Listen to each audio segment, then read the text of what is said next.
All right, I'm going to try to get you guys a couple of these small videos of a couple of the players that I might have overlooked because, as we know, we've talked about teams. They have their own big boards. They have something different than what all the analysts and PFF or everybody else's big boards have their players at. And we've shared some of the people that I really like. I'm going to go just a couple short videos like this as we go through the combine. Then I'm going to do a bigger combine video at the end of some of my thoughts overall, right as we get into the week before free agency. But the linemen is what I'm going to focus on first, defensive tackle and defensive end. Now, they're graded differently, and their miss percentages, their sack hit hurries are different from the way they play on the line in different spots. But I want to highlight a couple of different guys that I might have overlooked, so I don't want to focus on the guys that I've put a ton of videos on or that I've constantly focused on. Now that some of their testing, all the defensive lineman testing is done and their time at the combine's over. So a couple guys I might have overlooked, and this one might be overlooked by everyone, is Miles Cole. His sack hit hurry number is extremely high, 10.41 for a defensive end. Well, not extremely high. That's very good. It's above average. So 10.41, a sack hit or hurry every 10.41 plays, which is really good.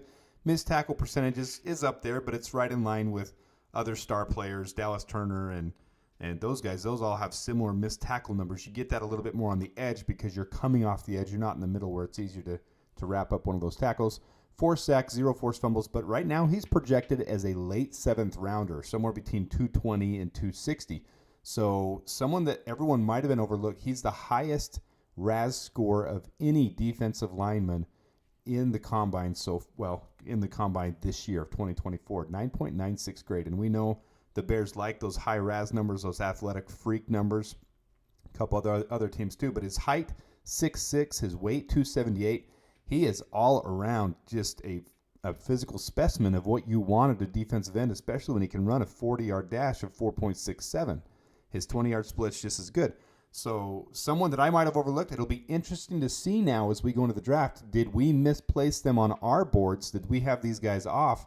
And is the team going to take him in the 4th, 3rd, 2nd round? Who knows?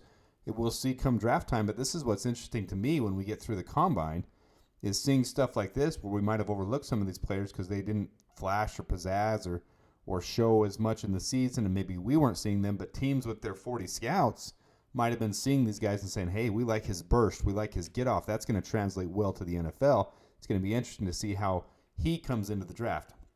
Now, as we go interior defensive tackle, Brandon Fisk, who is someone we've mentioned before. I haven't focused a lot on my channel about him, but he ended up with the highest interior defensive tackle at the combine at a 9.94 RAS score. He's a little bit light for a defensive tackle, but for a 3-tech, that's not bad. For a big stacked up nose tackle, that wouldn't be a great size, but 6'4", 292 is still solid for an interior defensive tackle.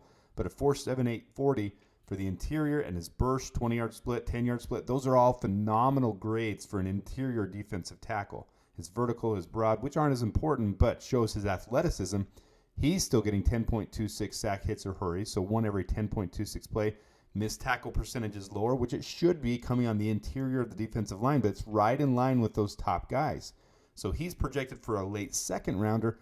I haven't really paid him much attention because number one, it's really not a huge focus need for me with the Bears with having 2 second-year players, and I've been just automatically assuming we'll pick up a free agent in the offseason to complement Andrew Billings, Gervon Dexter, and Zach Pickens.